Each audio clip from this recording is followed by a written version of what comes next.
Bonjour Ariel. Bonjour à toi. Eh bien, je suis très heureux de te recevoir aujourd'hui. Alors là, c'est quand même complètement le monde à l'envers. Il y a un peu plus de 2 ans en arrière, c'est toi qui m'as invité à l'émission.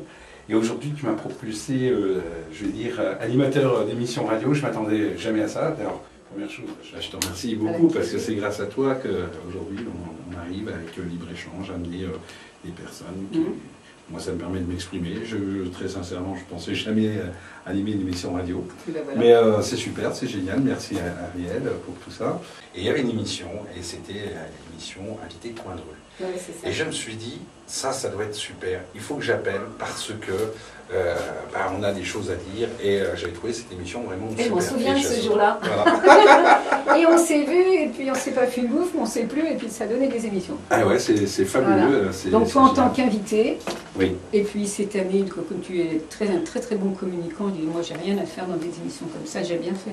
Mais j'ai ce feeling, j'ai cet instinct né, je crois, de savoir qui je peux placer seul. Puis après, Comment RCN s'est créée? Elle fête ses 25 ans cette année. Elle s'est créée, moi j'étais pas loin, ça fait que 9 ans que j'ai travaillé sur cette radio, ce qui est déjà beaucoup dans une radio. Elle s'est créée grâce à un pasteur et une éducatrice du quartier qui a eu la bonne idée de proposer, tiens les gars du quartier, les bons vous en avez, pourquoi on ne ferait pas une radio? C'était dans l'air du temps, il y a 25 ans.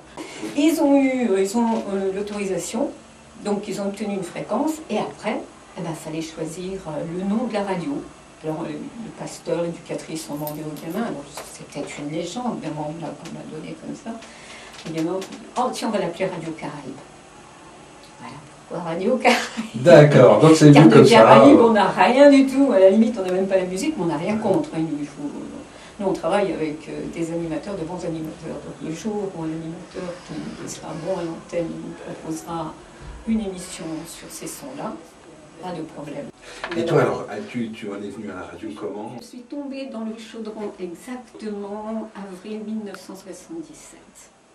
Ah oui. Radio Pirate, Radio Mirabel. D'accord. Donc une des premières radios pirates, c'était la première sur Nancy. Ensuite, avec mon ami de l'époque, on a construit, parce que c'est vraiment une construction, une radio libertaire sur Metz qui s'appelait Radio Graouli, qui a vécu 4 ans. Oui. Alors complètement indépendante, vraiment la radio libre, là, pas d'argent, pas de subvention. Ainsi ont vécu moult radios associatives comme ça, enfin, c'était pas des radios associatives à l'époque, c'était des radios libres. Libre, c'est voilà. Ça. Il n'y avait pas de frein, il y avait toutes les possibilités et on pensait que ça durerait toujours. Voilà, c'est ça. On était jeunes, on était beaux, on sentait bon le sable chaud, vive les radios libres. C'est merveilleux sur Caraïbes parce qu'on nous donne carte blanche et je crée la grille des programmes, bien sûr. Mais c'est pas pareil.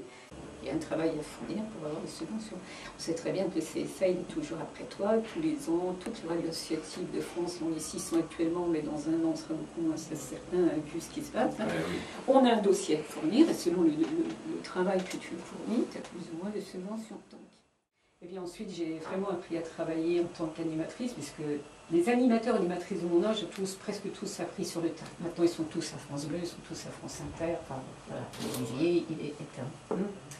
Donc j'ai vraiment appris en travaillant sur les radios commerciales, après ensuite travailler sur les radios privées et sur les radios d'État comme France Bleu, Radio France à l'époque. Hein.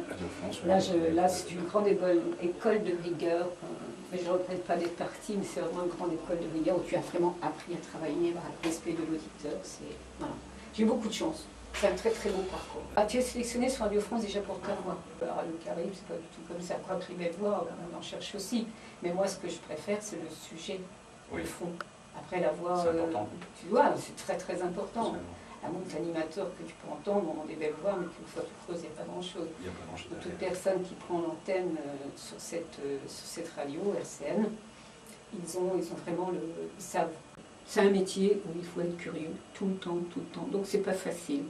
Mais on donne la chance quand quelqu'un vient me voir en disant ben voilà, j'ai un projet radio, je reçois toujours les personnes, quel que soit son âge, pour varier, vraiment varier. Et Radio Caraïbes, elle n'est pas évidente comme radio. Tu vas écouter une émission sur l'accordéon, tu vas écouter une émission sur les années 30, et après tu vas repartir sur du jazz, tu vas repartir sur des thèmes plus politiques. C'est compliqué. Il n'y a pas vraiment un fil rouge. Oui. C'est vraiment kaléidoscope, cette radio-là. Mais tout le monde tout le monde, de 7 à 77 ans pour les clichés, y trouve un moment son émission.